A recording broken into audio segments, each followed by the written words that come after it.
Humilata ka muna, kaibigan, at ipikit mo ang iyong mga mata. Hayaan mong ang boses ko ang magdala sa iyo sa isang lugar ng kapayapaan bago ka matulog.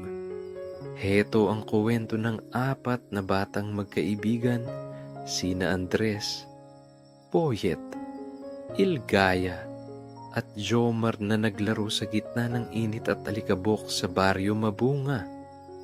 Ang simple nilang laro ay naging isang makabuluhang aral tungkol sa pagkakaibigan.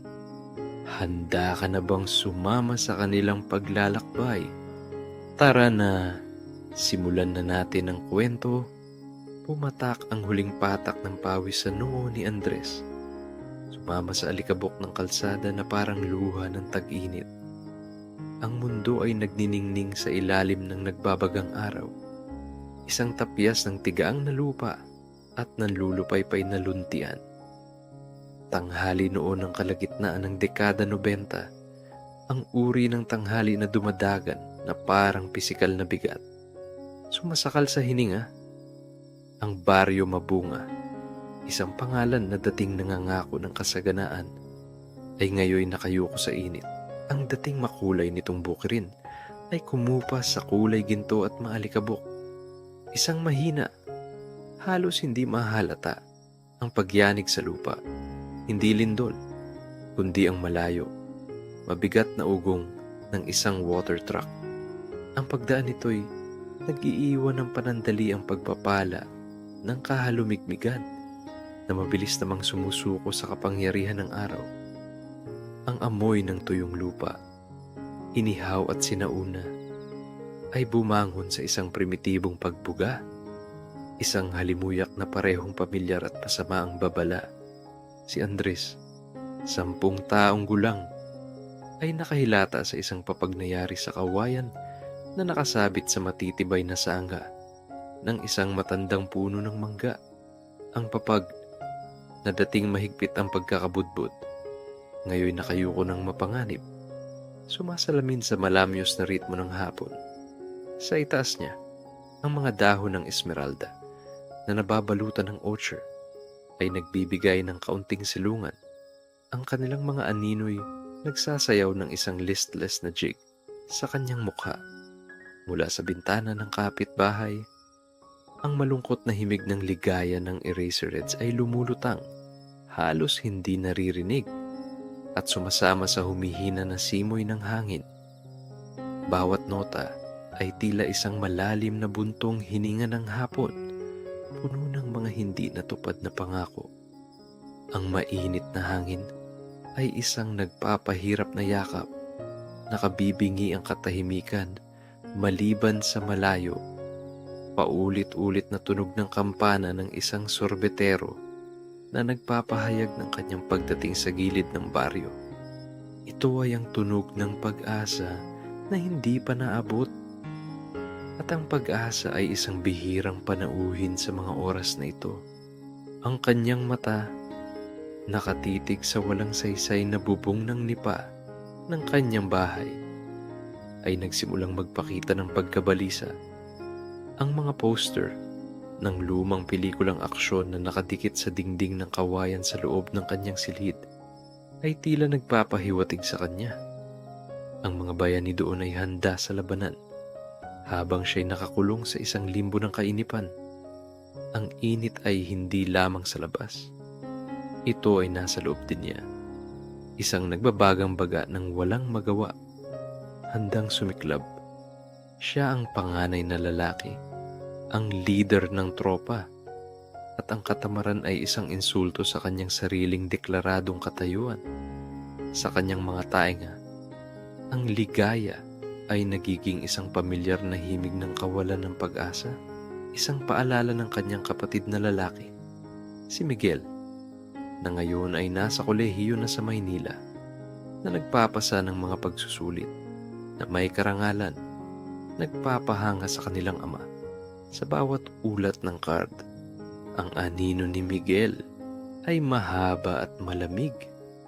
Kahit sa pinakamainit na araw sa baryo Mabunga, ang bawat matagumpay na kwento ni Miguel ay isang paalala kay Andres ng kanyang sariling tila walang katapusan na pagkukulang. Ang Olympics na ito ay hindi lamang laro. Ito ang kanyang pagkakataon. Ito ang kanyang pagkakataon na patunayan sa kanyang sarili higit sa lahat na siya ay may halaga. Bigla siyang bumangon mula sa papag. Ang paggalaw ay nagpadala ng alon ng init sa hangin. Mga kupol, sigaw niya. Ang kanyang boses ay bahagyang nawala sa malawak na kalawakan ng hapon. Maglaro tayo. Walang sumagot. Ang hangin ay patuloy na bumubulong ng ligaya at ang sorbetero ay lalong lumalayo. Mga duwag, dagdag niya. Sinusubukan ng isa pang taktika. Nagtatago kayo. No, kasi alam na talo na kayo. Mula sa likod ng isang kumpol ng saging, sumilip ang ulo ni Boyet. Ang kanyang mukha ay kalmado. Tila walang gulo sa init o sa hamon ni Andres. Si Boyet, 10 taong gulang din, ay ang tahimik na puwersa ng kanilang grupo.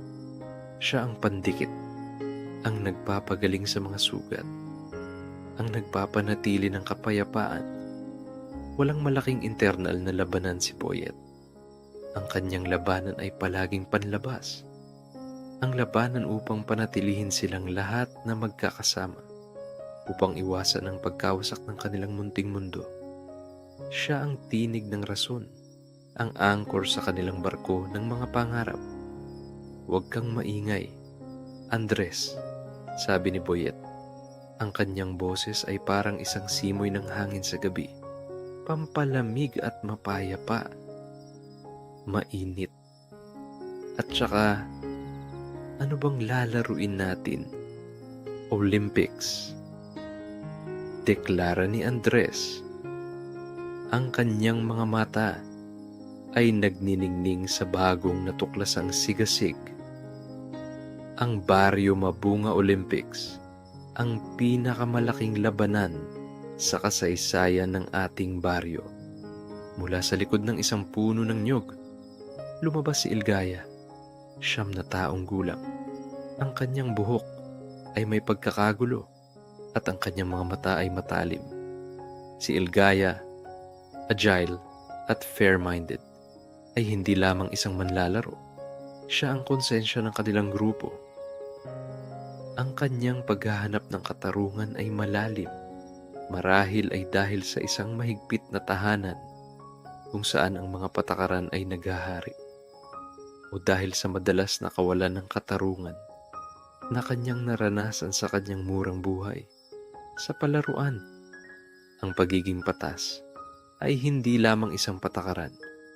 Ito ang kanyang moral na kompas, ang kanyang santuwaryo.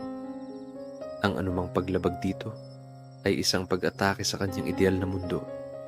Ang kanyang paghaharap kay Andres ay hindi lamang tungkol sa laro. Ito ay tungkol sa pagtatanggol sa kanyang paniniwala. Olympics, tanong niya. Bahagyang nakataas ang isang kilay. Tila sinusuri ang kanyang pagdeklara. At ano naman ang premyo? Ginoong presidente ng Olympics, ang pinakadakilang gantimpala sa buong baryo. Sumigaw si Andres. Ang kanyang mga kamay ay gumagalaw-galaw sa hangin, nagpipinta ng isang larawan ng kaluwalhatian. Ang Coconut Shell Champions Cup at ang huling glass bottle Coca-Cola mula sa sari-sari store ni Aling Nena. Sa likuran ni Ilgaya, sumilip si Jomar, 7 taong gulang, ang pinakabata sa grupo. Ang kanyang mga mata ay malaki at puno ng inosenteng pagkamangha. Para kay Jomar, ang mundo ay isang walang katapusang serye ng mga kababalaghan. Walang pasanin, walang lihim na motibo. Ang kanyang mga tanong, bagaman simple, ay kadalasang nagiging turning point. Nagbibigay ng pananaw sa mga mas matatanda. Talaga, Andres, tanong niya. Ang kanyang boses ay puno ng pag-asa. May Coca-Cola Cold. Nagkatinginan sina Andres at Boyet. Isang tahimik na pag-unawa ang lumipas sa pagitan nila. Ang Coca-Cola ay isang bihirang luho, lalo na ang nasa basong bote, na mas malamig at mas masarap kaysa sa mga delata. Ito ay isang premyo na nagkakahalaga ng pakikipaglaban. Oo, Jomar, sagot ni Andres. Ang kanyang tinig ay puno ng awtoridad. Cold na cold. Kaya, ano laban o takot? Lumapit sina Boyet at Ilgaya. Sumasama sa kanya sa lilim ng puno ng mangga. Ang init ay tila bahagyang lumuhag. Ang pag-asa ng laro ay nagbibigay ng kahit kaunting ginhawa. Paano natin gagawin ang cup? Tanong ni Boyet. Na palaging practical. Binuhat ni Andres ang kanyang tingin sa itaas. Sa mga puno ng niyog na nakatayo ng matayog laban sa maliwanag na asul na kalangitan. Kailangan natin ng niyog, sabi niya. Isang ngiti ang unti-unting lumilitaw sa kanyang labi. Ang pinakamahusay na niyog para sa pinakamahusay na cup. Naglakad sila papunta sa likod ng kanilang bakuran kung saan nakatambak ang mga tuyong niyog. Pinili ni Andres ang isang matibay, hugis perpekto na kalahati ng niyog. Ang balat nito'y madilim at makinis, at ang loob nito'y may natitirang hibla ng puting laman. Ito, deklara niya. Itinaas ang niyog na parang isang bagong korona. Ang magiging pundasyon ng ating kaluwalhatian.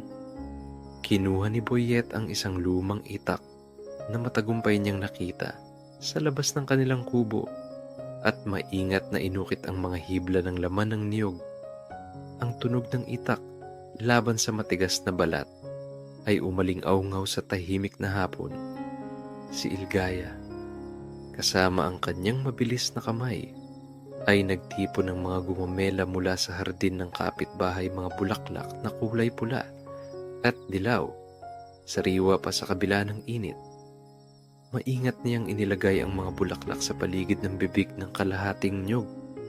Ang bawat petal ay tila sumasayaw sa ihip ng hangin.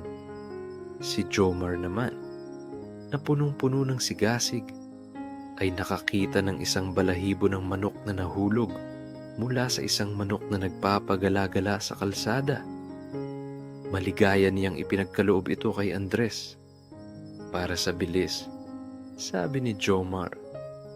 Iginalaw ang balahibo na parang isang maliit na bandila. Ipinasok ni Andres ang balahibo sa gitna ng mga gumamela at bigla ang krudong tropeyo ay nagliwanag ng kahalagahan. Ang tuyong niyog, ang simpleng bulaklak at ang balahibo ng manok ay nagbago sa isang sagisag ng kanilang mga pangarap, ang Coconut Shell Champions Cup. Deklara ni Andres. Itinaas ito sa itaas ng kanyang ulo. Ang araw ay nagpapaliwanag sa ibabaw nito. Ang tropeyo na magbibigay ng kaluwalhatian sa mga tunay na kampiyon. Nagkatinginan sila. Isang tahimik na pagtanggap ang pumasa sa pagitan nila. Sa mundong ito ng mga bata, ang imahinasyon ay isang makapangyarihang salamangka at ang simple ay nagiging epiko. Ngayon, mga koponan, sabi ni Andres, ang kanyang boses ay bumalik sa kanyang leadership na tono. Sino ang Team Eagle at sino ang Team Cobra? Ako, Team Eagle. Sigaw ni Jomar. Sumasayaw sa kanyang pwesto. Ang kanyang inosenteng enerhiya ay walang katapusan. Sige, Jomar, kasama kita, sabi ni Andres, na nagbibigay kay Jomar ng isang matamis na ngiti. Ang kanyang kapatid na lalaki si Miguel, ay palaging may kanya-kanyang kaibigan. Hindi na apektuhan ng pangangailangan ni Andres na patunayan ang kanyang sarili. Ngunit si Jomar ay laging handang sumunod. Ang kanyang paghanga ay isang balahibo sa kanyang cup. Kami ni Ilgaya ang Team Cobra, sabi ni Boyet. Ang kanyang tinig ay kalmado pa rin. Walang pagtatangi.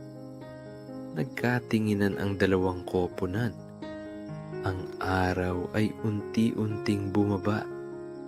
Ang ginintuang liwanag nito ay nagpapahaba ng mga anino sa pulang lupa at may dagdag na pusta, sabi ni Andres. Ang kanyang mga mata ay nagniningning ng isang hamon. Ang mananalo, makukuha ang Coca-Cola at isang bihirang comic book na pag-aari ng matatalo. Nagkatinginan sina Boyet at Ilgaya. Isang bahagyang ngiti ang lumitaw sa labi ni Ilgaya. Ang kanyang koleksyon ng comics ay maliit ngunit pinahahalagahan.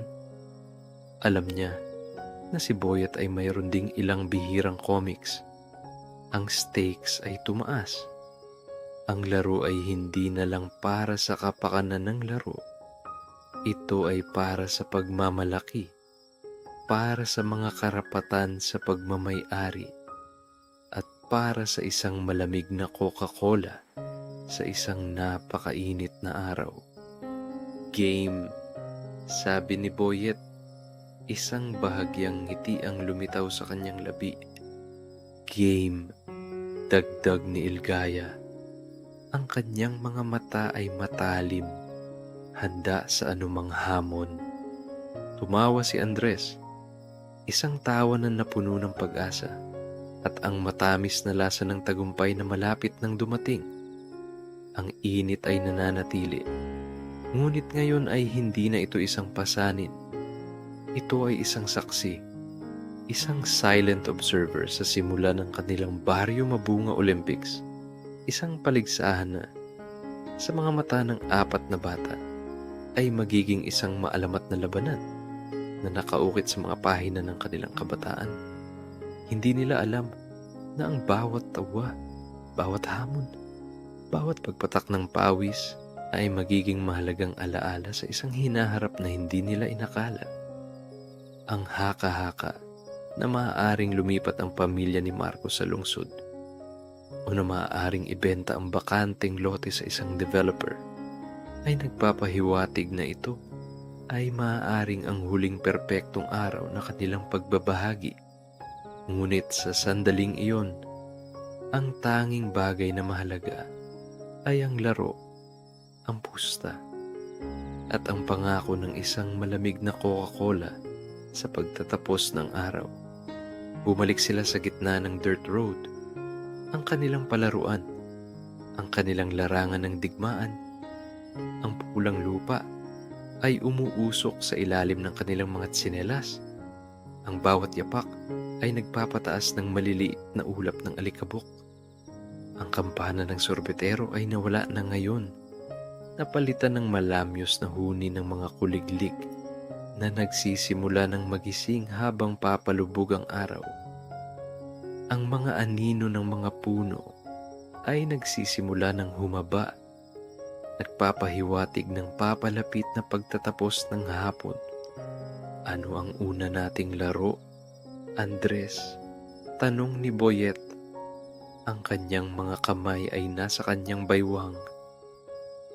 Tumbang preso, sigaw ni Andres. Ang kanyang boses ay umaling-aungaw sa tahimik na kalawakan. Ang pinakamahalaga sa lahat ng laro, ang laro na magpapakita kung sino ang may pinakamalakas na bisig at pinakatumpak na mata. Nagsimula silang maghanap ng mga lata, mga lumang lata ng gatas at sardinas na nakakalat sa tabi ng kalsada. Pinagsama-sama nila ang mga ito at inilagay ang isa sa ibabaw ng isa. Bumubuo ng isang tore na nakakagulat na matatag. Ang linya ng paghagis ay minarkahan ng isang tuyong sanga, isang malalim na uka sa lupa. Si Andres, bilang leader, ay nagbigay ng huling tagubilin. Alalahanin, mga kasama, ang mga patakaran ay simple. Kailangan nating tamaan ng lata at kailangan nating gawin ito ng may estilo. Walang daya, walang pandaraya, tanging purong lakas at husay. Nagkatinginan sina Boyet at Ilgaya. Isang bahagyang ngiti ang lumitaw sa kanilang mga labi. Alam nila na ang mga patakaran ni Andres ay palaging bahagyang baluktot sa kanyang pabor. Ngunit sa ngayon, handa silang sumunod. Si Jomar, sa kabilang banda, ay punong-puno ng pagkasabik. Ang kanyang mga mata ay nagniningning sa pag-asa ng laro. Ang unang laro ng Baryo Mabunga Olympics ay magsisimula na at ang kalsada, ang araw at ang hangin ay pawang mga tahimik na saksi sa kanilang munting alamat. Nagsimula ang laro. Ang init ng hapon ay tila naging isang nabubuhay na nilalang. Humihinga ng mainit na hangin sa kanilang mga balat. Ngunit ang pagkasabik ay mas malakas. Unang humagisi si Andres. Ang kanyang tsinelas ay lumipad sa hangin na parang isang matutulis na ibon. Ngunit sumablay, ang lata ay nanatiling nakatayo. Isang bastos na pagtawa sa kanyang pagtatangka. Nagtawanan ng Team Cobra. Ang noo ni Andres ay bumaluktot sa inis. Ang anino ng kanyang kuya na si Miguel ay tila humahaba. Nagpaparamdam ng presensya. Sumunod si Boyet. Ang kanyang paghagis ay walang tigil na galit, tumpak at kalkulado. Ang kanyang tsinelas ay sumibad sa hangin, tila isang sinanay na mamamana. At klang ang lata ay lumipad, bumagsak sa lupa na may malakas na tunog. Nagpalakpakan sina Ilgaya at Jomar. Nagpubunyi para sa kanilang kasamahan. Yes lamang ang Cobra. Sigaw ni Ilgaya. Ang kanyang tinig ay puno ng tagumpay. Ang Team Cobra ay nagsimulang mag-score. Ang bawat tumpak na paghagis ni Boyet ay nagdaragdag sa kanilang lamang. Si Andres, na kinain ng kanyang pagkabahala, ay patuloy na sumasablay. Ang kanyang mga paghagis ay nagiging mas marahas, mas walang direksyon. Ang bawat isa ay isang pagpapakita ng kanyang lumalaking pagkadismaya. Ang tinig ni Miguel ay tila bumubulong sa kanyang tainga. Hindi ka kasing galing, Andres. Ito ang kanyang pagkakataon na patunayan ang kanyang sarili, ngunit tila ito ay lumalayo sa kanya. Andres, dahan-dahan lang gisigaw ni Jomar na nakaramdam ng lumalaking tensyon. Ang kanyang inosenteng mukha ay bumaluktot sa pagkabahala. Ngunit si Andres ay hindi nakikinig. Ang kanyang pagiging mapagkumpetensya ay nagmula hindi sa kayabangan, kundi sa isang tahimik na kawalan ng kapanatagan. Kailangan niyang manalo. Kailangan niyang patunayan ang kanyang halaga. Ang kanyang kapatid na lalaki, si Miguel, ay palaging nangunguna. Palaging perpekto. Ito ang kanyang pagkakataon na maging kampyon kahit na sa sarili niyang maliit na mundo. Sa kabila ng kanyang mga pagkakamali, si Andres ay hindi sumuko. Pinilit niya si Jomar na magpatuloy. Ang bawat malakas na hiyaw ay isang paalala na ang laro ay hindi pa tapos. Sa wakas, pagkatapos ng maraming pagtatangka, nakuha ni Andres ang isang tumpak na hagis. Ang kanyang tsinelas ay tumama sa lata at ito ay gumuho sa lupa na may malakas na tunog. Ang Team Eagle ay nagsimulang makahabol. Oh, ayan. Andret Orm, sigaw ni Jomar, nagtatatalon sa tuwa. Ang laro ay naging isang mahigpit na labanan. Ang tunog ng mga lata na nagkakahugasan at ang mga tsinelas na sumisibad sa hangin ay umaling-awngaw sa buong kalsada. Ang bawat paghagis ay puno ng pag-asa at mapagkabigo. Ang araw ay unti-unting lumulubog. Nagpapahid ng gininto ang kulay sa buong baryo mabunga. Ngunit ang mga bata ay walang pakialam. Ang kanilang mundo ay nababalot sa laro. Sa pagitan ng tagumpay at pagkatalo. Sa huli, nanalo ang Team Cobra sa tumbang preso. Salamat sa walang patid na katumpakan ni Boyet at sa mabilis na reflexes ni Ilgaya. Isang ulap ng alikabok ang umangat habang si Boyet at Ilgaya ay nagpalakpakan. Ang kanilang mga mukha ay pawisan, ngunit puno ng tagumpay. Lamang ang kobra, sigaw ni Ilgaya. Muling, ang noo ni Andres ay bumaluktot sa pagkadismaya. Ang panalo sa tumbang preso ay hindi lamang isang simpleng panalo. Ito ay isang panalo sa kanilang pagmamalaki. Nagpakita ng determinasyon si Andres, ngunit hindi ito sapat. Ang kanyang panloob na kritiko ay bumulong sa kanyang tainga. Hindi ka sapat, Andres. Ngunit hindi siya sumuko. Sige, sabi niya. Pinunasan ang pawis sa kanyang noo. Susunod, Holen. Ang susunod na laro ay Holen, ang klasikong laro ng marmol. Ang mga lata ay inalis at isang bilog ay iginuhit sa lupa. Ang mga gilid nito ay malabo sa paulit-ulit na paggamit. Ang bawat bata ay naglabas ng kanilang sariling koleksyon ng mga holen. Ang ilan ay mas makulay at mas makintab kaysa sa iba. Ang mga holen ni Andres ay malaki at mabigat. Ang kanyang mga panghil ay kilala sa buong baryo. Ang mga holen ni Boyet sa kabilang banda ay mas maliit ngunit mas makinis. Ang kanyang estilo ay mas maingat at mas tumpak. Si Andres, bilang leader, ay naglabas ng kanyang pinakamalaking holen, isang asul na marmol na kasing laki ng isang hinlalaki. Ito, sabi niya, ang magiging armas ko sa digmaang ito, ang Blue Bomber. Si Boyet ay naglabas ng kanyang paboritong holen, isang maliit na berde na holen na may kakaibang kinang, ang Green Ghost. Sabi niya, isang bahagyang ngiti ang lumitaw sa kanyang labi. Tahimik, ngunit nakamamatay. Nagsimula ang laro.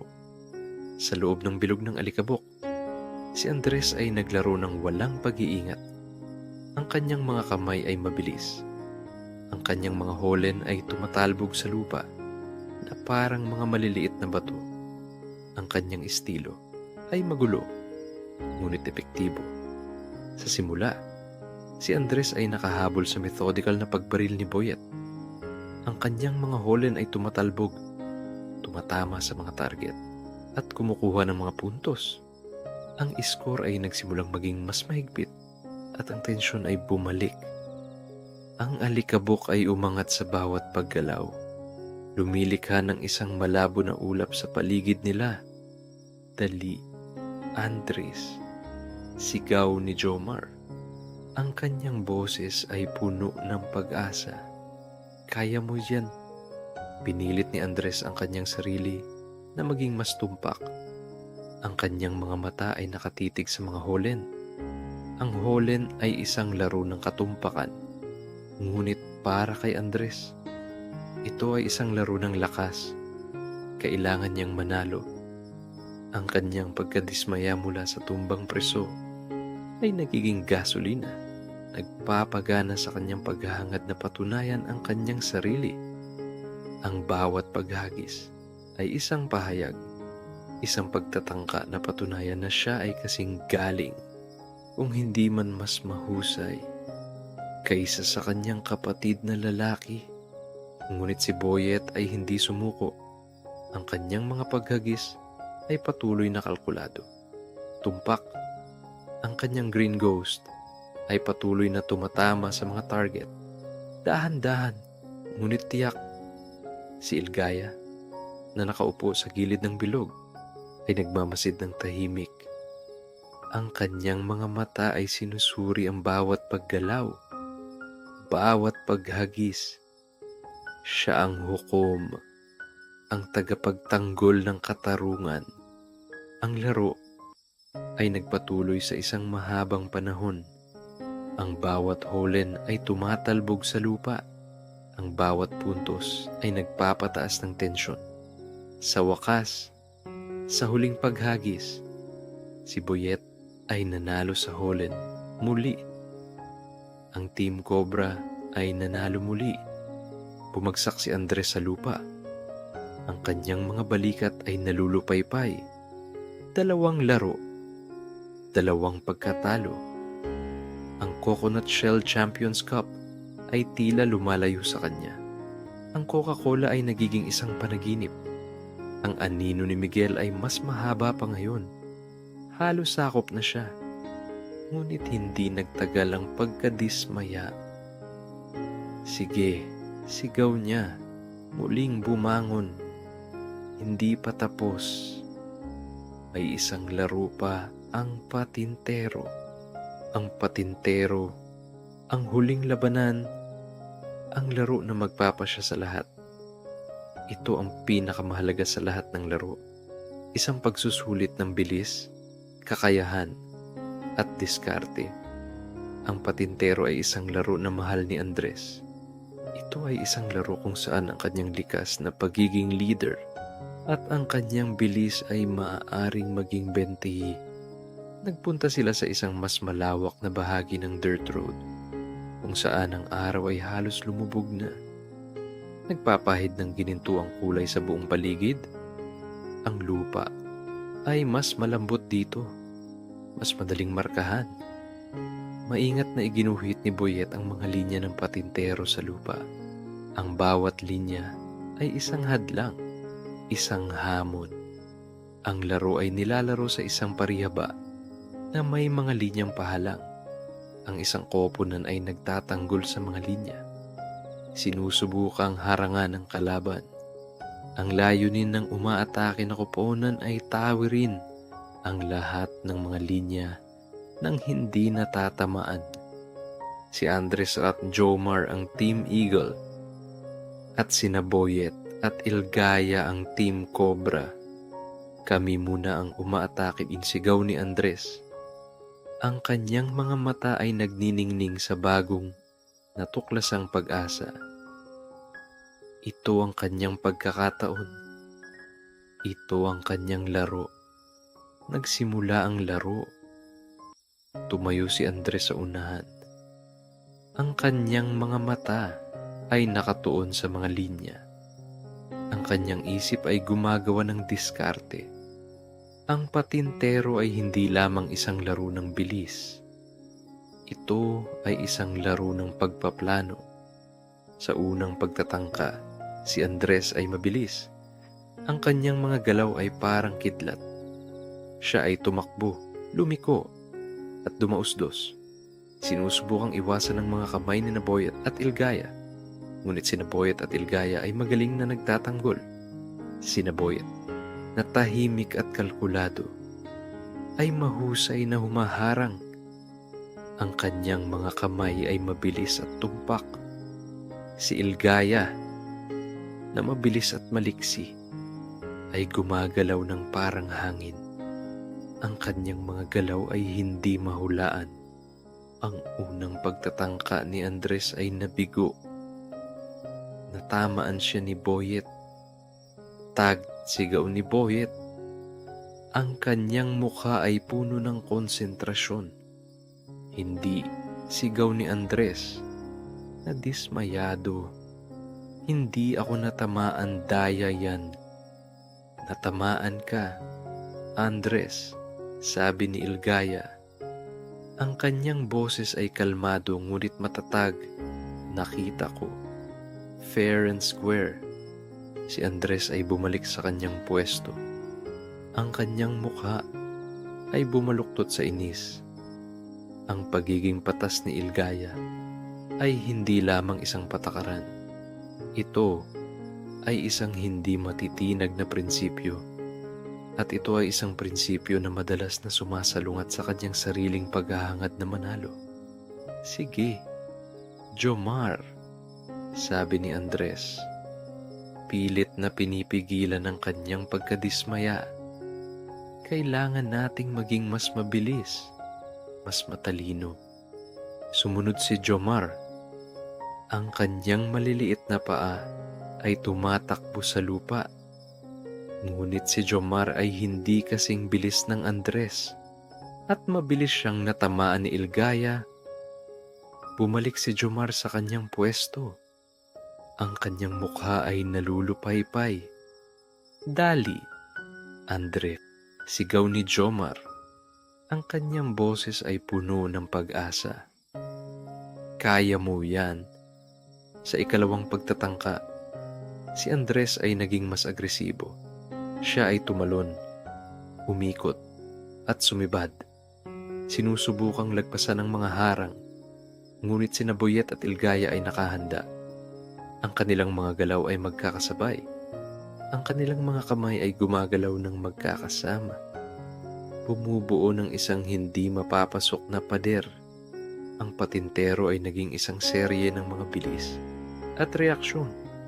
Ang bawat pagtatangka ay puno ng pag-asa at ang bawat pagkabigo ay nagdudulot ng isang ulap ng pagkadismaya. Ang araw ay unti-unting lumubog. Ang kanyang ginintuang liwanag ay nagpapahid sa kalsada, nagbibigay ng isang melancholic na kulay sa tanawin. Sa huli, nanalo ang Team Cobra. Ang huling pagtatangka ni Andres ay nabigo. Natamaan siya ni Ilgaya at ang kanyang mga balikat ay nalulupaypay. Ang Team Cobra ay nanalo sa lahat ng 3 laro. Panalo kami ding sigaw ni Ilgaya. Ang kanyang tinig ay puno ng tagumpay, Coconut Shell Champions Cup at ang Coca-Cola. Ang mukha ni Andres ay bumaluktot sa inis. 3 laro. 3 pagkatalo. Ang kanyang pagkadismaya ay nagiging galit. Ang kanyang sariling pagkukulang ay nagiging isang nasusunog na apoy sa kanyang kalooban. Daya yan, sigaw niya. Ang kanyang tinig ay nagiinit. Hindi patas na draya kayo. Nagkatinginan sina Boyet at Ilgaya. Ang kanilang mga mukha ay kalmado, ngunit ang isang bahagyang anino ng pagkabahala ay lumitaw sa kanilang mga mata. Alam nila kung gaano kaimportante ang laro kay Andres, ngunit hindi nila inakala na aabot sa ganito. Hindi kami nandaraya, Andres, sabi ni Ilgaya. Ang kanyang tinig ay matatag. Naglaro lang kami ng ayon sa patakaran. Ikaw ang dapat mag-isip-isip. Hindi mo lang matanggap na natalo ka. Ang mga salita ni Ilgaya ay tumama kay Andres na parang suntok. Ang kanyang pagkadismaya ay sumiklab, nagiging galit. Anong sinasabi mo? Sigaw niya. Ang kanyang mga mata ay nagniningning sa galit. Ako ang leader. Ako ang pinakamagaling, hindi ako natatalo. Ang laro ay hindi na tungkol sa laro. Ito ay naging tungkol sa pagmamalaki, sa insecurity, at sa lumalaking tensyon sa pagitan ng mga magkakaibigan. Ang mainit na hapon ay nagiging mas mainit. Ang hangin ay naging mas mabigat. Ang mga tawa ay nawala na, napalitan ng tahimik na pagkabahala. Ang mga anino ay humahaba, nagpapahiwatig ng papalapit na pagtatapos ng araw. At marahil, ang pagtatapos ng isang bagay na mas mahalaga kaysa sa isang laro, Ang mga salita ni Ilgaya ay tumagos kay Andres. Mas masakit pa kaysa sa anumang tsinelas na humagibis sa hangin o marmol na tumama sa buto. Ang init ng hapon ay biglang naging isang mabigat na kumot. Sumasakal sa anumang natitirang simoy ng hangin. Nag-aalab ang kanyang mukha, hindi lamang sa sikat ng araw kundi sa nag-aapoy na kahihiyan. Ang kanyang insecurity, ang lihim na pasanin na palagi niyang dinadala sa anino ng kanyang nakatatandang kapatid, ay biglang lumabas, hubot-hubad sa harap ng kanyang mga kaibigan. Ang Olympics na ito ay kanyang pagkakataon, ang kanyang sandali upang sumikat. Ngunit ngayon, ito ay nagiging isang paalala ng kanyang mga pagkukulang. Ang competition na ito ay hindi lamang tungkol sa laro para kay Andres. Ito ay tungkol sa kanyang pagpapahalaga sa sarili, ang kanyang pangangailangan na maging kinikilala. Wala kang alam, sigaw ni Andres. Ang kanyang tinig ay nanginginig sa galit. Hindi ninyo naiintindihan. Palagi na lang si Miguel. Palagi na lang siya ang magaling. Kailangan kong manalo. Kailangan kong patunayan. Nagulat sina Boyet at Ilgaya sa pagsabog ni Andres. Ito ang unang pagkakataon na nakita nila si Andres na ganoon. Bukas at hubad ang kanyang mga damdamin.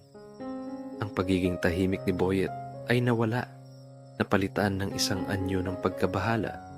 Si Ilgaya, na karaniwang matatag, ay napanganga. Ang kanyang mga mata ay nanlaki sa pagkabigla.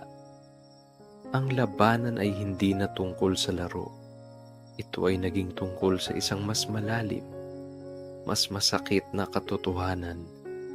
Andres, anong sinasabi mo? Tanong ni Boyet. Ang kanyang tinig ay malambot.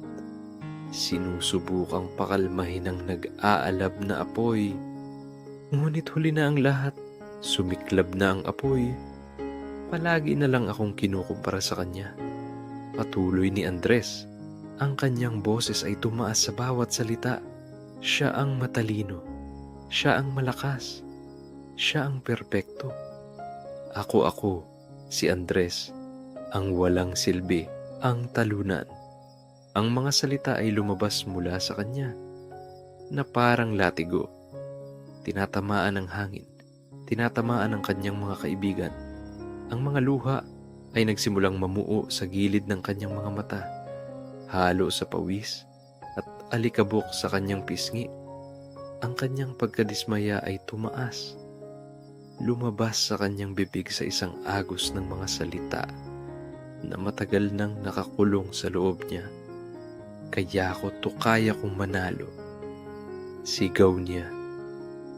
Ang kanyang mga kamao ay nakakuyog.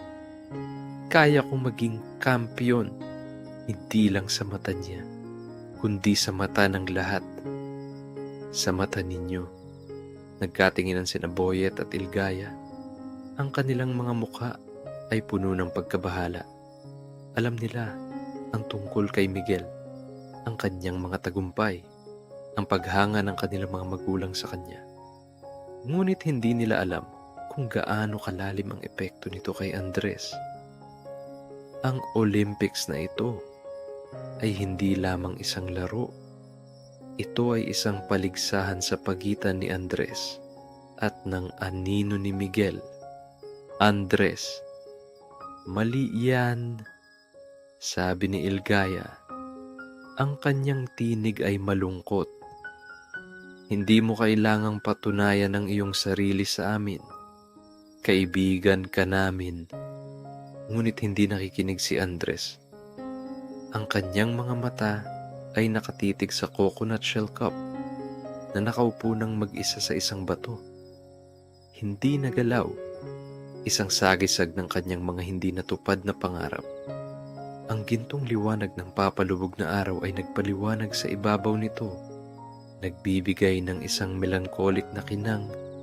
Ang Coke bottle ay nakahawak pa rin kay Jomar na nakatayo ng tahimik. Ang kanyang mukha ay puno ng takot. Ang comic book ay nakalimutan. Nakahiga sa lupa sa tabi ng cup. Ang tensyon ay nagiging mas mabigat, mas siksik. Ang hangin ay tila huminto sa paghinga. Ang mga kuliglig ay tumahimik. Ang katahimikan ay nabibiyak lamang ng mabigat na paghinga ni Andres. Ang kanilang tawanan na dating umalingaw-ngaw sa buong kalsada ay nawala na. Napalitan ng isang nakakabinging katahimikan. Si Jomar, na nakahawak pa rin sa Coke bottle, ay nakatingin kay Andres. Pagkatapos ay kay Ilgaya, pagkatapos ay kay Boyet. Ang kanyang inosenteng mukha ay bumaluktot sa pagkalito. Hindi niya maintindihan kung bakit sila nag-aaway. Ang laro ay dapat na masaya. So, walang makakakuha ng Coke? Tanong niya. Ang kanyang tinig ay malambot, halos hindi marinig. Ang kanyang simpleng tanong ay tila isang busina na tumagos sa mabigat na tensyon. Bumaling ang lahat kay Jomar. Ang kanyang mukha ay puno ng pagkalito at pagkabigo. Ang kanyang mga mata ay nakatitig sa Coke bottle na tila ito ang pinakamahalagang bagay sa buong mundo. Ang mga salita ni Jomar ay tumama kay Andres na parang isang malamig na tubig. Ang kanyang galit ay unti-unting humupa, napalitan ng isang pagdaramdam ng pagkakasala. Ang kanyang mga mata ay lumipat mula sa cup patungo sa Coke bottle at pagkatapos ay sa mukha ni Jomar. Ang inosenteng pagkalito sa mukha ni Jomar ay nagdulot ng isang matalim na kirot sa kanyang puso. Ang kanyang tingin ay lumipat sa coop, sa mga premyo, sa papalubog na kalangitan at sa bawat isa. Ang sikat ng araw ay patuloy na nagpapahid ng gintong kulay sa tanawin. Ngunit ngayon, hindi na ito melancholic. Ito ay isang paalala ng oras na lumilipas, ng isang hapon na papalapit sa pagtatapos nito. Ang puso ni Andres ay unti-unting lumambot. Ang paghahangad na manalo, ang paghahangad na patunayan ang kanyang sarili ay unti-unting nawala, napalitan ng isang mas malalim na pakiramdam. Ang tunay na tagumpay ay hindi ang pagwawagi sa laro, kundi ang kagalakan na ibinahagi, ang mga alaala na nilikha. Ang kanyang kapatid na lalaki, si Miguel, ay maaaring matalino at perpekto, ngunit wala siya dito. Hindi niya naranasan ang init ng araw, ang alikabok sa kanilang mga tsinelas, ang tunog ng lata na tumatama sa lupa. Hindi niya naranasan ang kagalakan ng pagkakaroon ng mga kaibigan na makakasama sa isang walang saysay na hapon. Jomar, sabi ni Andres. Ang kanyang tinig ay malambot, halos hindi marinig. Ang kanyang mga mata ay nakatingin sa lupa. Nagkatinginan sina Boyet at Ilgaya. Isang tahimik na pag-unawa ang pumasa sa pagitan nila. Nakita nila ang pagbabago sa mukha ni Andres, ang paglambot ng kanyang mga mata. Ang pagkabahala ay unti-unting nawala, napalitan ng pag-asa. Biglang kinuha ni Andres ang coconut shell cup mula sa bato. Ang mga mata ni Boyet, Ilgaya at Jomar ay nakatitig sa kanya. Puno ng pag-asa. Hihingi ba siya ng isa pang laro? Hihingi ba siya ng rematch? Ngunit ang ginawa ni Andres ay mas nakakagulat. Ibinaba niya ang cup at gamit ang kanyang mga kamay. Maingat ngunit tiyak, hinati niya ito sa dalawa. Ang tunog ng pagkabiyak ay umaling-awngaw sa tahimik na hangin. Ngunit hindi ito tunog ng pagkawasak. Ito ay tunog ng pagbabago. ng pagpapalaya. Isang kalahati para sa Team Cobra. Isang kalahati para sa Team Eagle. Tayo lahat ang kampeyon. Sabi niya. Ang kanyang tinig ay matatag, puno ng isang bagong natuklasang kapayapaan. Nakangiti si Boyet at Ilgaya. Ang kanilang mga mata ay nagpapakita ng pag-unawa. Si Jomar, na nakatingin sa 2 piraso ng cup, ay ngumiti. Ang simpleng aksyon ni Andres ay nagsalita ng 1,000 salita. Ito ay isang pagkilala na ang laro ay hindi na mahalaga, na ang pagkakaibigan ay mas mahalaga kaysa sa anumang tropeyo o premyo. Pagkatapos, kinuha ni Andres ang Coke bottle mula kay Jomar.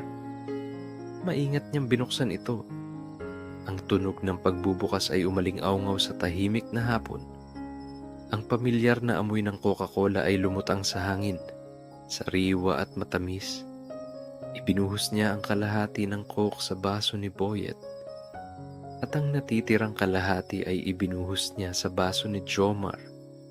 Para sa lahat, sabi niya, itinaas ang kanyang baso sa ating pagkakaibigan, sa ating Olympics. Nagpalakpakan sila. Ang kanilang mga baso ay nagbanggaan. Ang matamis na fizzy na lasa ng Coke ay lumabas sa kanilang mga bibig, pampalamig at matamis. Ito ay mas masarap pa kaysa sa inaasahan nila. Dahil ito ay ibinahagi. Dahil ito ay simbolo ng kanilang muling pagkakaisa. Pagkatapos, kinuha ni Andres ang comic book na nakalimutan sa lupa. Ibinahagi niya ito sa 2. Ang bawat kalahati ay para sa bawat kupunan. Walang sino man ang nagprotesta. Sa katunayan, ang lahat ay tumango sa pag-unawa. Ang mga pusta ay nawala. Napalitan ng isang pakiramdam ng pagkakaisa. Ang hapon ay unti-unting lumilipas at ang araw ay halos lumubog na. Ang ginintuang liwanag nito ay nagbigay ng isang mainit na kinang sa kalsada, sa mga puno at sa mga mukha ng mga bata. Ang hangin ay naging mas malamig, nagdadala ng amoy ng sariwang hangin at basa na lupa. Sige, sabi ni Ilgaya. Ang kanyang tinig ay puno ng kagalakan. Isang huling laro ng patintero para sa kapayapaan. Nagkatinginan sila. Isang nungiti ang lumitaw sa kanilang mga labi. Ang peace match. Sigaw ni Jomar. Nagtatatalon sa tuwa. Naglaro sila ng isang huling laro ng patintero. Ngunit sa pagkakataong ito, walang competition. Ang bawat paggalaw ay puno ng tawa at kagalakan. Sadyang nagpatalo sila. Hinayaan ang bawat isa na makalusot, tumalon sa mga linya ng walang tigil. Ang mga patakaran ay nakalimutan, napalitan ng pagtawa at pagsasaya. Ang bawat tag ay sinundan ng isang hiyaw ng kagalakan, hindi ng pagkadismaya. Ang laro ay nagpatuloy hanggang sa tuluyan. Nang lumubog ang araw at ang kalangitan ay naging isang tapestry ng kulay kahel, rosas at lila. Ang mga bituin ay nagsimulang sumilip at ang lamig ng gabi ay nagsimulang bumalot sa kanila. Ang peace match ay natapos na at ang mga bata ay nakaupo sa lupa, pagod ngunit masaya. Ang mga balat ng candy at merienda mula sa sari-sari store ay nakakalat sa paligid nila. Ang Coke bottle ay walang laman, ngunit ang kanilang kagalakan ay puno. Ang mga alaala ng pagkatalo at pagkadismaya ay nawala na. Napalitan ng mga alaala ng tawa at pagkakaisa. Ang bawat isa sa kanila ay may hawak na kalahati ng coconut shell cup. Isang tahimik na pangako na kanilang iingatan.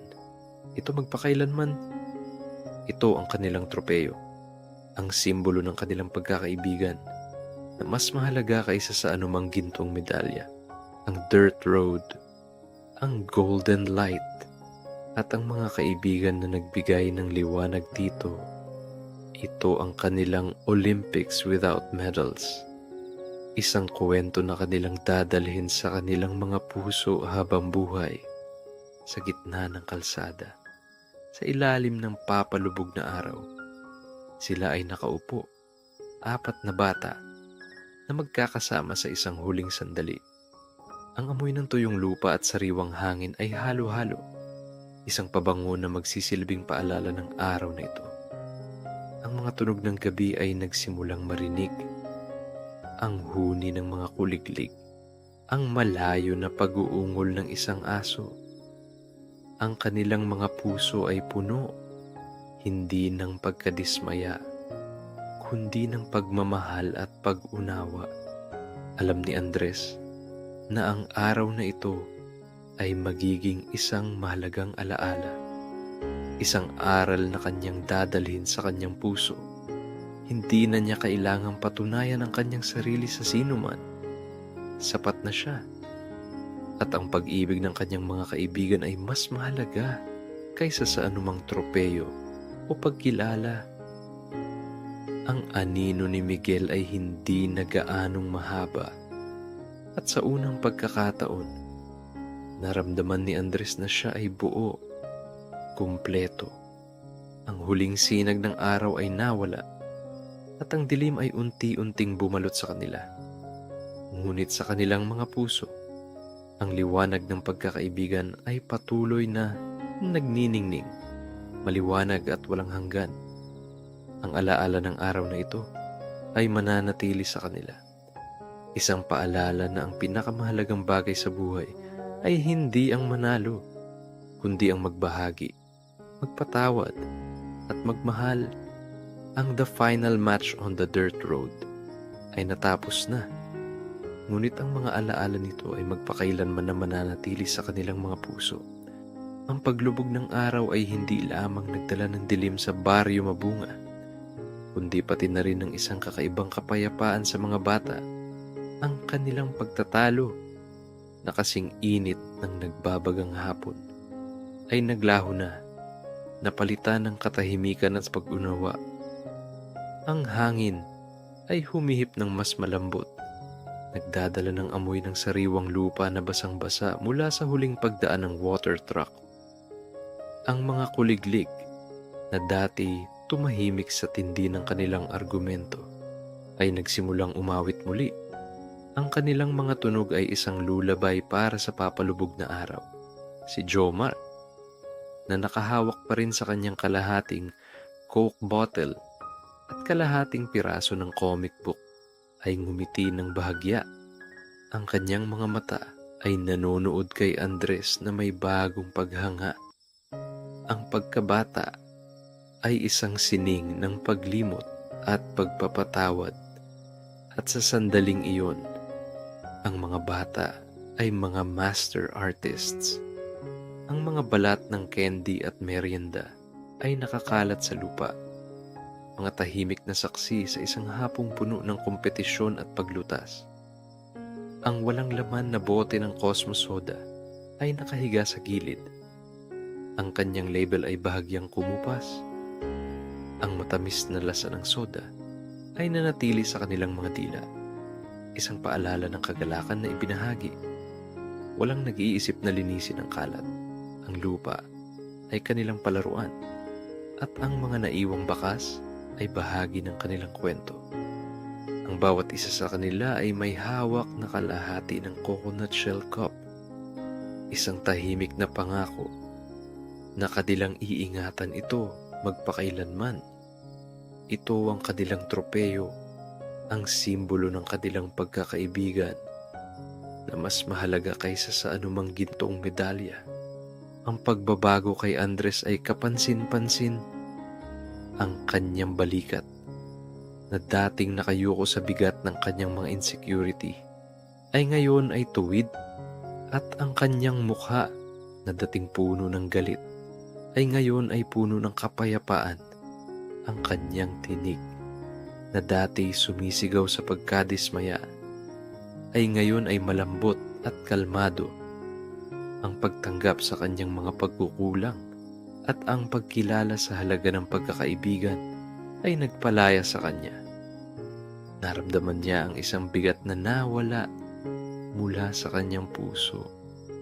Isang pasanin na matagal nang dinala. Hindi ko akalain na aabot tayo sa ganito, sabi ni Andres. Ang kanyang tinig ay halos bulong. Salamat, Jomar. Salamat sa pagpapaalala sa amin. Umiling si Jomar. Ang kanyang mga mata ay nagniningning. Gusto ko lang ng Coke, Andres. Sabi niya. Isang bahagyang tawa ang lumabas sa kanya. Nagtawanan sina Andres, Boyet at Ilgaya. Ang tawa ay isang pampakalma, isang balm sa kanilang mga kaluluwa. Ito ay isang tunog na matagal nang nawala sa hapon na ito. At ang pagbalik nito ay nagdulot ng isang pakiramdam ng kagaanan. Alam niyo, sabi ni Ilgaya, ang kanyang tinig ay puno ng pagmumuni-muni. Ang laro ay hindi naman talaga tungkol sa panalo o talo. Di ba tungkol ito sa paglalaro ng magkasama? Tumango si Boyet. Ang kanyang mga mata ay nakatitig sa papalubog na araw. Oh, sabi niya, mas mahalaga ang pagkakaibigan. Ang mga salita ay tumago sa hangin. Simple, ngunit makapangyarihan. Ito ang aral na kanilang natutunan sa hapon na ito. Isang aral na mananatili sa kanila sa mahabang panahon. Ang buhay ay hindi lamang tungkol sa pagwawagi, kundi tungkol sa mga koneksyon na ating ginagawa. Ang mga alaala na ating nililikha, kailangan na nating umuwi, sabi ni Boyet. Ang kanyang tinig ay puno ng bahagyang kalungkutan. Ang gabi ay bumabagsak ng mabilis at ang kanilang mga magulang ay magsisimula ng maghanap sa kanila. Tumayo sila. Ang kanilang mga katawan ay pagod, ngunit ang kanilang mga espiritu ay masigla. Ang bawat isa ay may hawak na kanilang kalahating cup, isang simbolo ng kanilang muling pagkakaisa. Ang mga comics ay hindi na mahalaga. Ang Coca-Cola ay nainom na. Ang mahalaga ay ang pagkakaibigan, ang pagmamahalan, ang pag-unawa na lumago sa gitna ng init at alikabok ng isang hapon sa Baryo Mabunga. Nagsimula silang maglakad pabalik sa kani-kanilang bahay. Ang kanilang mga anino ay humahaba sa papalubog na araw. Ang bawat hakbang ay tila isang pagpapaalam, isang huling paggalang sa kanilang Olympics without medals. Ang ingay ng mga kuliglig ay naging mas malakas, at ang mga boses ng kanilang mga magulang ay nagsimulang marinig sa malayo. Nagpapatawag sa kanila pa uwi. Habang naglalakad si Andres, ang kanyang mata ay nakatitig sa kanyang kalahati ng cup. Ito ay hindi lamang isang simpleng piraso ng niyog. Ito ay isang alaala, isang aral, isang simbolo. Naalala niya ang pakiramdam ng kahihiyan at galit na kanyang naramdaman kanina, at kung paano ito naglaho sa isang simpleng tanong mula kay Jomar. Naalala niya ang mainit na pakiramdam ng pagpapatawad, ng pagtanggap, ng pag-unawa. Sa tahanan ni Andres, ang mga poster ng lumang pelikulang aksyon ay tila nagpapahiwatig pa rin sa kanya. Ngunit ngayon, ang kanilang mensahe ay naiiba. Hindi na ito tungkol sa pagwawagi sa labanan, kundi tungkol sa paghahanap ng kapayapaan sa loob. Ang kanyang kapatid na lalaki, si Miguel, ay maaring matalino at perpekto. Ngunit si Andres ay mayroon ng isang bagay na mas mahalaga, ang pagkakaibigan. Pagdating niya sa kanilang kubo, sinalubong siya ng kanyang nanay. Ang kanyang mukha ay puno ng pag-aalala. "Saan ka ba galing, Andres? Kanina ka pa namin hinahanap." "Magdidilim na." "Naglalaro lang po, nanay," sagot ni Andres. Isang ngiti ang lumitaw sa kanyang labi. Napansin ng kanyang nanay ang kalahati ng niyog sa kanyang kamay. "Ano iyan, anak?" tanong niya. "Trophy po namin," sabi ni Andres. Ipinagmalaki ang kanyang kalahati ng cup. "Kahit talo kami, kampiyon pa rin kami." Nagulat ang kanyang nanay sa kanyang mga salita. "Kampiyon?" tanong niya. "Paano nangyari diyan?" Nagsimulang ikuwento ni Andres ang kuwento ng kanilang Olympics without medals, ang kanilang mga laro, ang kanilang pagtatalo, at ang kanilang pagkakasundo. Habang nagsasalita siya, ang kanyang tinig ay puno ng kagalakan at pag-unawa. Ang kanyang nanay ay nakinig ng tahimik. Ang kanyang mukha ay puno ng pagmamahal. Sa loob ng kanyang silid, nakatitig si Andres sa kanyang kalahati ng coconut shell cup. Ito ay isang tahimik na paalala ng kanyang natutunan sa hapon na ito. Ang tagumpay ay hindi lamang tungkol sa pagwawagi sa mga laro o pagpapatunay ng iyong sarili sa iba. Ito ay tungkol sa paghahanap ng kapayapaan sa loob, ng pagtanggap sa iyong sarili, at ng pagpapahalaga sa mga koneksyon na iyong ginawa. Ang gabi ay lumalim at ang mga tunog ng baryo ay unti-unting nawala. Ang mga ilaw ay nagsimulang magpakita sa bawat bahay, nagpapahiwatig ng pagtatapos ng isa pang araw. Ang init ay nawala na, napalitan ng lamig ng gabi. Ngunit sa puso ni Andres, ang init ng pagkakaibigan ay patuloy na nagniningning.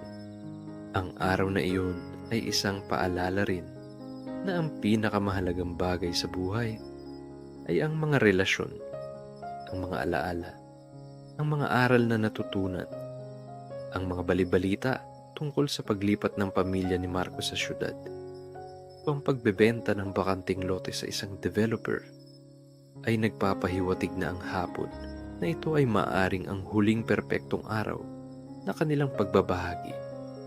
Ngunit sa sandaling iyon, ang tanging bagay na mahalaga ay ang kanilang mga puso, ang kanilang mga kaluluwa, at ang pag-unawa na lumago sa gitna ng kanilang mga laro. Ang bawat isa sa kanila ay magdadala ng kanyang sariling alaala ng araw na iyon, isang alaala na magiging bahagi ng kanilang pagkatao. Para kay Andres, ito ay ang aral ng pagiging mapagpakumbaba at pagpapahalaga sa pagkakaibigan. Para kay Boyet, ito ay ang pagpapatibay ng kanyang papel bilang tagapagpapanatili ng kapayapaan at pagkakaisa. Para kay Ilgaya, ito ay ang pagkilala na ang katarungan ay mas malawak kaysa sa mga patakaran ng isang laro. At para kay Jomar, ito ay ang simpleng kagalakan ng isang cook at ang pagtuklas ng kapangyarihan ng isang inosenteng tanong. Ang kanilang mga buhay ay magpapatuloy at ang bawat isa sa kanila ay haharap sa kanilang sariling mga hamon at tagumpay. Ngunit ang araw na iyon, ang final match on the dirt road, ay mananatiling isang mahalagang bahagi ng kanilang paglalakbay. Ito ay isang paalala na kahit sa pinakasimpleng mga laro, ang pinakamahalagang aral ay matututunan. Ito ay isang paalala na ang mga bonds na ating nililikha sa ating kabataan ay maaaring magtagal ng buong buhay. Ang huling bahagi ng araw ay unti-unting nawala, at ang kalangitan ay naging isang madilim na canvas na babalutan ng kumikinang na mga bituin. Ang baryo ay tahimik na ngayon. Ang mga tunog lamang ng kalikasan ang maririnig. Ang mga bata ay nasa kani-kanilang bahay na, ngunit ang kanilang mga espiritu ay magkakasama pa rin, konektado sa pamamagitan ng mga alaala ng isang hapon na puno ng tawa, luha, at pag-unawa.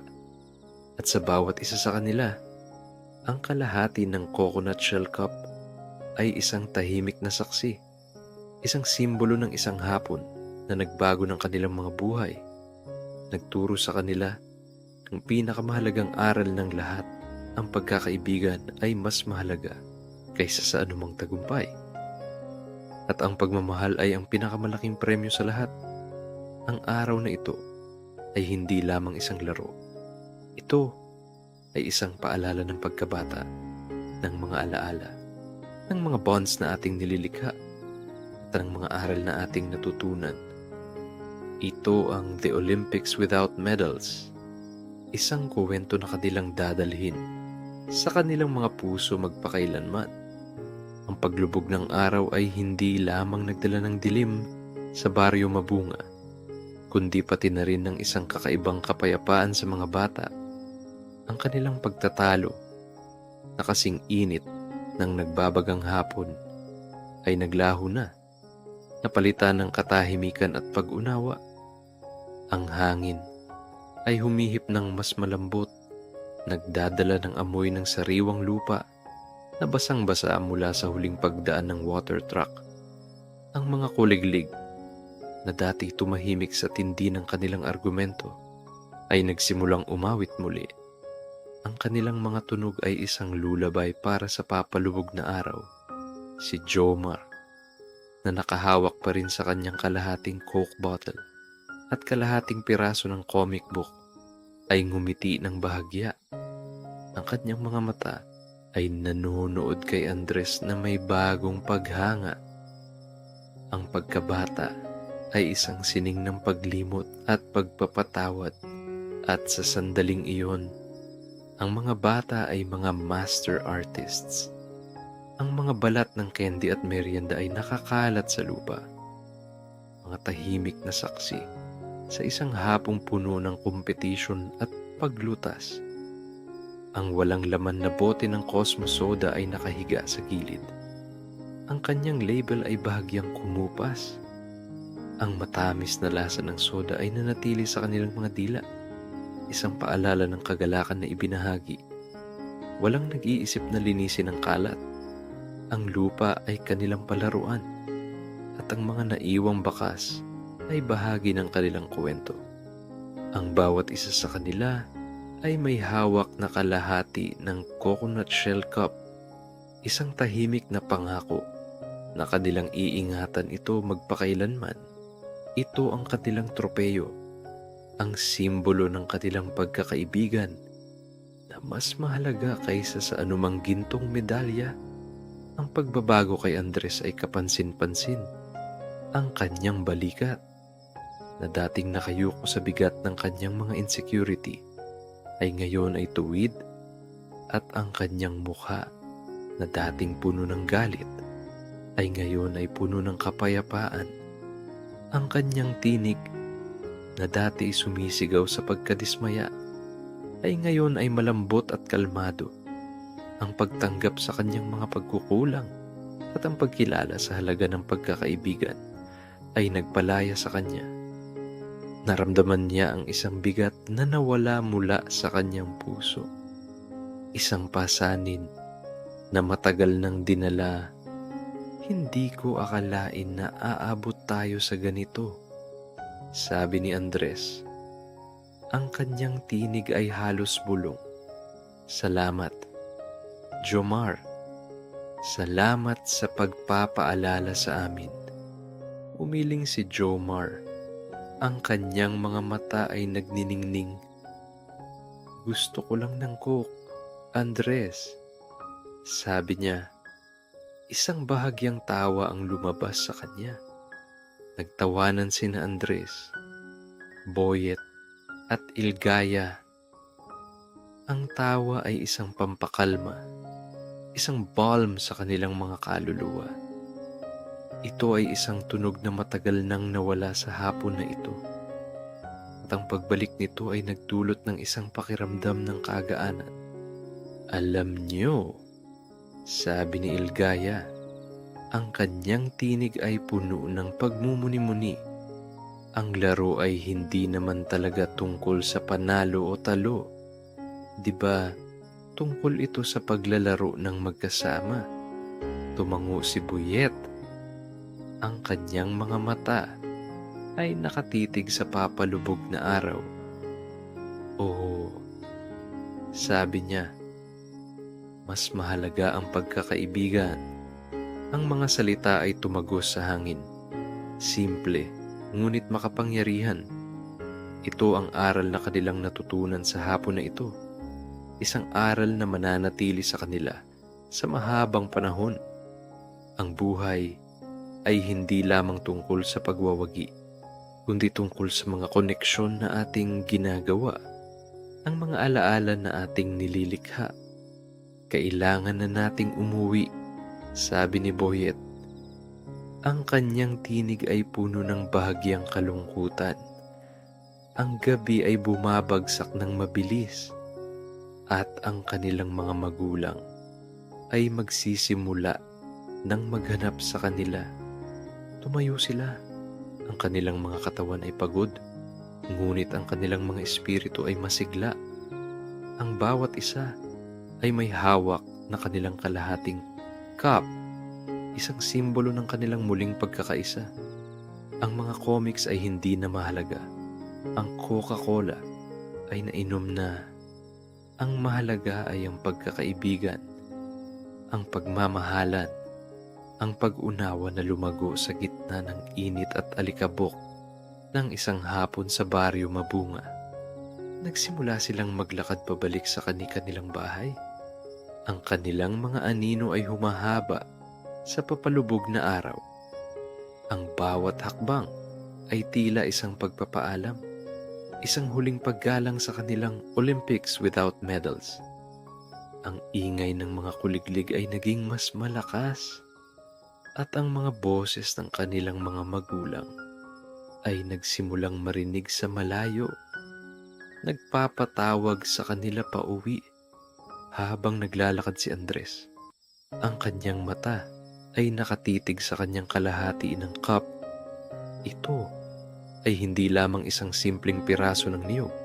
Ito ay isang alaala, isang aral, isang simbolo.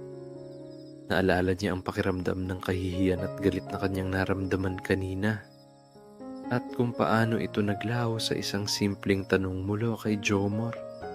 Naalala niya ang mainit na pakiramdam ng pagpapatawad, ng pagtanggap, ng pag-unawa sa tahanan ni Andres.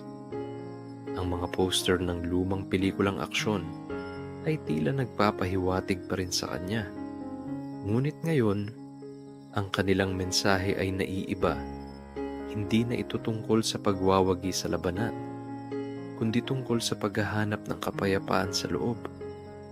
Ang kanyang kapatid na lalaki, si Miguel, ay maaaring matalino at perpekto. Ngunit si Andres ay mayroon ng isang bagay na mas mahalaga, ang pagkakaibigan. Pagdating niya sa kanilang kubo, sinalubong siya ng kanyang nanay. Ang kanyang mukha ay puno ng pag-aalala. Saan ka ba galing, Andres? Kanina ka pa namin hinahanap. Magdidilim na. Naglalaro lang po, Nanay, sagot ni Andres. Isang ngiti ang lumitaw sa kanyang labi.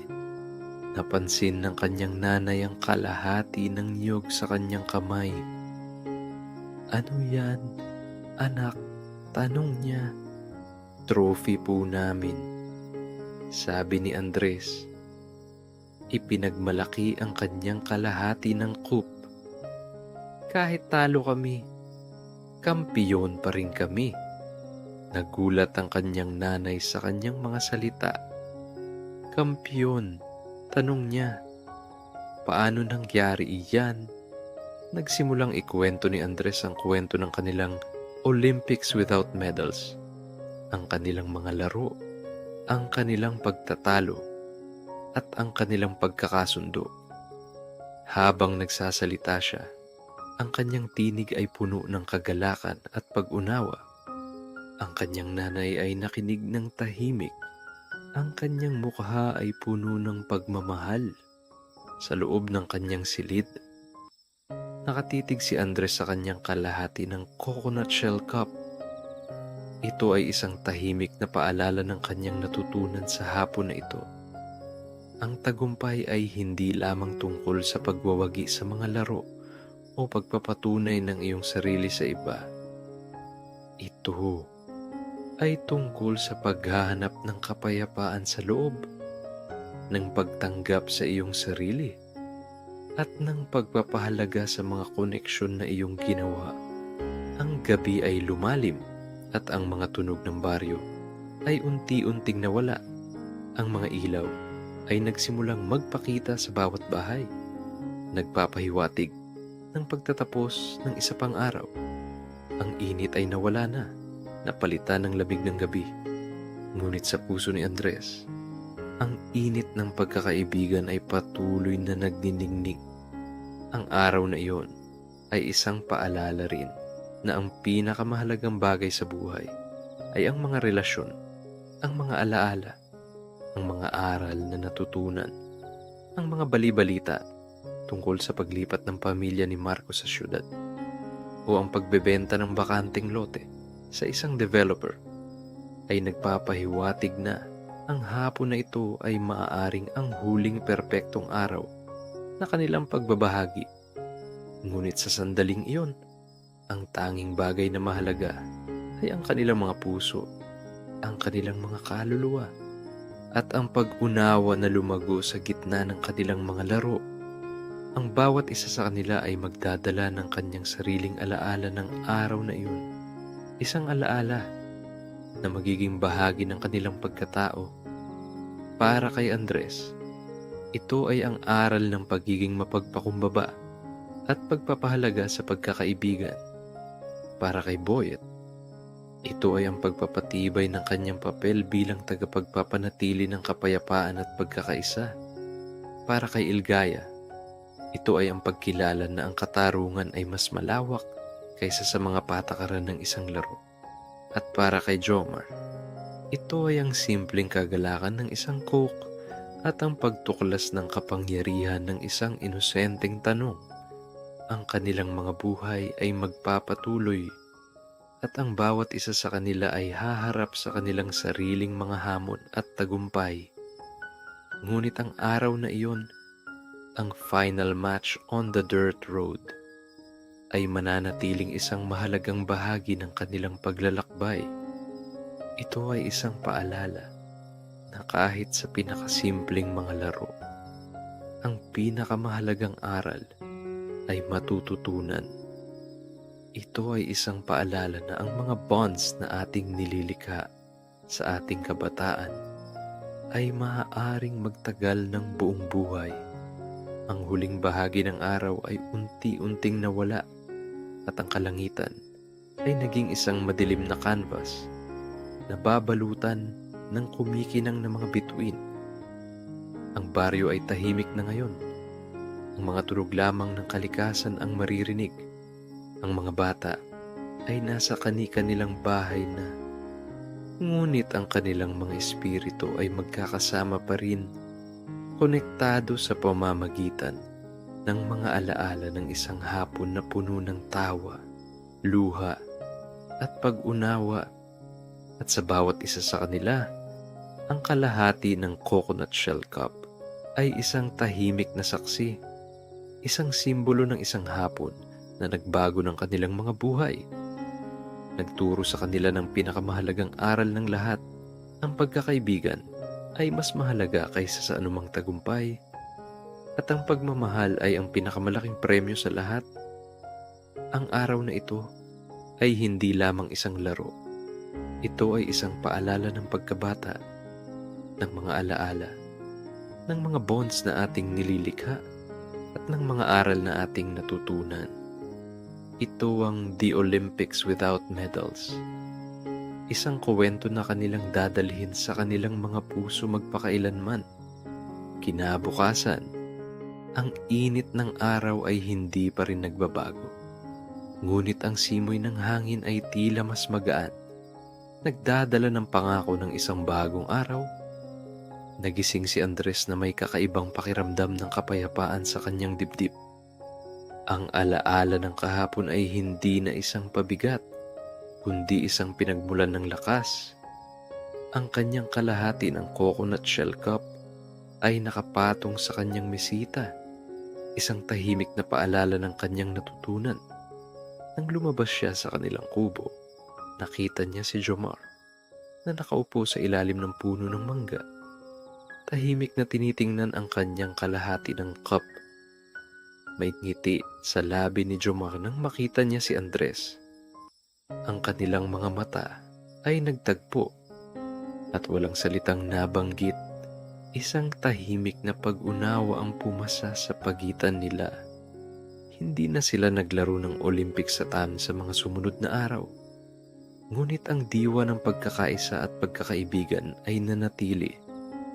Patuloy silang naglalaro ng tumbang preso, holen, at patintero. Ngunit ang mga laro ay hindi na tungkol sa kompetisyon. Ito ay tungkol sa pagbabahagi ng tawa, paglikha ng mga alaala, at pagpapahalaga sa bawat sandali na kanilang ginugol ng magkasama. Ang bawat paghagis ng sinilas, bawat pagpatak ng holen, bawat pagdaos sa mga linya ng patintero ay puno ng kagalakan. Walang sino man ang nagbilang ng puntos. Walang sino man ang nag-iisip tungkol sa panalo o talo. Ang mahalaga ay ang pagsasama-sama sa paglipas ng mga linggo. Ang balita tungkol sa paglipat ng pamilya ni Marco sa syudad ay naging mas tiyak. Ang bakanteng lote, ang kanilang paboritong palaruan, ay totoo ngang ibebenta sa isang developer.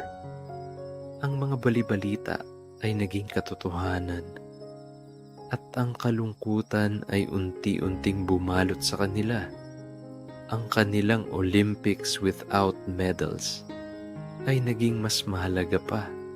Isang huling paggunita sa kanilang pagkabata, sa kanilang pagkakaibigan, sa kanilang mundo. Dumating ang araw ng pamamaalam. Ang kalsada, na dating puno ng tawa at kagalakan, ay ngayon ay puno ng kalungkutan. Nakatayo sina Andres, Boyet, at Ilgaya sa gilid ng kalsada, habang si Marco at ang kanyang pamilya ay sumakay sa isang diip na puno ng kanilang mga gamit. Ang mga luha ay dumaloy sa kanilang mga mukha. Ngunit sa likod ng mga luha, mayroong isang pakiramdam ng pagpapahalaga. Ang hapon na iyon ay hindi lamang isang laro. Ito ay isang paalalas na ang mga bagay ay nagbabago at ang mga mahalagang sandali ay dapat pahalagahan. Si Marco, na nakatingin sa labas ng bintana ng jeep, ay kumaway sa kanila. "Pablik ako," sigaw niya. Ang kanyang tinig ay bahagyang nawala sa ingay ng makina. Kumaway sina Andres, Boyet, at Ilgaya. Ang kanilang mga mukha ay puno ng pag-asa. Alam nila na ang mga bagay ay magbabago, ngunit ang kanilang pagkakaibulan ay mananatili. Ang kanilang mga alaala ng the final match on the dirt road ay magiging isang yaman na kanilang dadalhin sa kanilang mga puso magpakailanman. Lumipas ang mga taon. Ang baryo mabunga ay nagbago. Ang bakanteng lote ay naging isang sementadong kalsada at ang mga kubo ay pinalitan ng mga konkretong bahay. Ang sari-sari store ni Aling Nena ay naging isang malaking supermarket. At ang tunog ng sorbetero ay bihirang marinig. Ang ligaya ng Eraserheads ay naging isang klasikong kanta at ang mga lumang poster ng action na pelikula ay pinalitan ng mga digital na ad. Ang mundo ay umunlad, ngunit ang mga alaala ay nanatili. Si Andres, ngayon ay isang binata, ay nakatayo sa balkonahe ng kanyang apartment sa syudad. Ang ingay ng trapiko ay umaling-aungaw sa kanyang mga tainga. Isang malayo na tunog mula sa tahimik na kalsada ng baryo Mabunga. Ang kanyang buhay ay nagbago. Nag-aral siya sa kolehiyo. Nagtatrabaho ngayon sa isang opisina. At ang kanyang mga responsibilidad ay lumaki. Ang anino ni Miguel ay hindi na gaanong mahaba ngayon dahil natagpuan ni Andres ang kanyang sariling lugar sa mundo. Ngunit sa gitna ng lahat ng pagbabagong ito, mayroong isang bagay na nanatili ang alaala ng araw na iyon. Ang kanyang kalahati ng coconut shell cup ay nakapatong pa rin sa kanyang mesita. Ngayon ay mas kumupas na. Ngunit mas mahalaga pa rin, hindi ko na matandaan kung sino ang nanalo. Bulong niya sa sarili, ang kanyang mga mata ay nakatitig sa horizon. Ngunit naaalala ko ang alat ng aming pawis, ang tamis ng aming pinagsamang soda, at ang dalawang kalahati ng isang basag na niyog. Ang mga alaala ay bumalik sa kanya ng malinaw. Parang nangyari kahapon. Ang init ng araw, ang alikabok sa kanilang mga tsinelas, ang tunog ng mga lata na nagkakahugasan. Naalala niya ang kanyang galit, ang kanyang kahihiyan, ang kanyang pagkadismaya. Ngunit higit sa lahat, naalala niya ang tawa, ang pagpapatawad, ang kapayapaan na sumunod. Naaalala niya ang ngiti ni Jomar, ang kalmadong tinig ni Boyet, ang matatag na paninindigan ni Ilgaya, ang mga kaibigan na nagturo sa kanya ng pinakamahalagang aral sa buhay. Ang pagkabata ay isang maikling kabanata sa buhay. Ngunit ang mga aral na natutunan dito ay mananatili magpakailanman. Ang dirt road ay hindi lamang isang lugar. Ito ay isang simbolo. Ito ang kanilang larangan ng digmaan, ang kanilang palaruan, ang kanilang paaralan. Ito ang lugar kung saan natutunan nila ang tungkol sa pagkakaibigan, pagpapatawad, at ang halaga ng pagmamahal. Ang golden light ay hindi lamang ang sikat ng araw. Ito ay ang liwanag ng pag-asa, ang liwanag ng pag-unawa, ang liwanag ng pagkakaibigan. Ang mga taon ay lumipas na, ngunit ang mga alaala ay nananatili, maliwanag at makulay. Ang mga kaibigan ay naghiwalay na. Bawat isa ay may sariling landas na tatahakin, ngunit ang kanilang mga puso ay konektado pa rin sa pamamagitan ng mga alaala ng isang hapon sa baryo Mabunga, ng isang laro na nagbago ng kanilang mga buhay. Minsan, sa mga tahimik na gabi sa syudad, naiisip ni Andres ang kanyang mga kaibigan. Nasaan na kaya sila ngayon? Ano kaya ang kanilang ginagawa? Ngunit sa bawat pagkakataon, ang kanyang mga alaala ay bumabalik sa araw na iyon, sa the final match on the dirt road.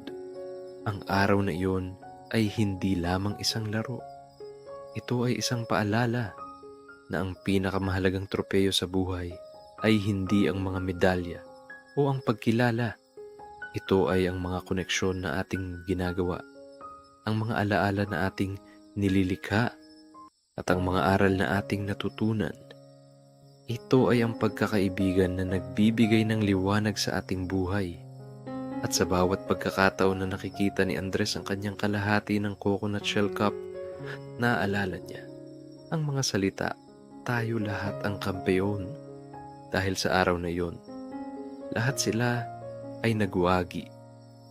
Nanalo sila ng isang aral, nanalo sila ng isang alaala, at nanalo sila ng isang pagkakaibigan na mananatili magpakailanman. Ang gabi ay lumalim at ang mga bituin ay nagsimulang sumilip sa kalangitan ng syudad.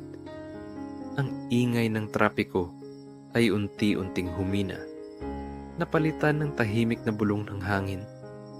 Si Andres ay tumayo doon. Ang kanyang mga mata ay nakatitig sa kalayuan. Ang kanyang puso ay puno ng pasasalamat. Ang The Final Match on the Dirt Road ay tapos na. Ngunit ang kanyang kuwento ay nagsisimula pa lamang. Dala-dala ang mga aral na natutunan niya sa isang hapon sa baryo Mabunga. Ang kanyang buhay ay nagpatuloy at marami pa siyang haharapin. Ngunit sa bawat hamon, sa bawat tagumpay, ang alaala ng araw na yun ay magiging isang gabay. Ang The Olympics Without Medals ay hindi lamang isang laro. Ito ay isang pilosopiya ng buhay. Isang paalala na ang tunay na tagumpay ay nasa pagkakaibigan, sa pag-unawa, at sa pagmamahal. Kahit na lumayo siya sa dirt road ng baryo Mabunga, ang dirt road ay hindi kailanman lumayo sa kanya. Ito ay nanatili sa kanyang puso. Isang tahimik na paalala ng kanyang pinagmulan, ng kanyang mga aral, at ng mga kaibigan na nagbigay ng liwanag sa kanyang buhay. Ang kanyang kwento ay ang kwento ng bawat bata na lumaki sa isang simpleng mundo, na natuklasan ang mga pinakamalaking kayamanan sa mga pinakasimpleng bagay. Ang alaala ng isang hapon na nagbago ng kanyang buhay. Isang hapon na nagturo sa kanya na ang tunay na tagumpay ay hindi tungkol sa panalo o talo, kundi tungkol sa pagmamahal. Maraming salamat sa inyong paglalaan ng oras upang makinig sa aking munting kwento. Sana ay nag-iwan ito ng bakas sa inyong puso. Naway magkita-kita tayong muli sa susunod na pahina, sa susunod na kabanata ng ating mga buhay. Hanggang sa muli, magandang gabi.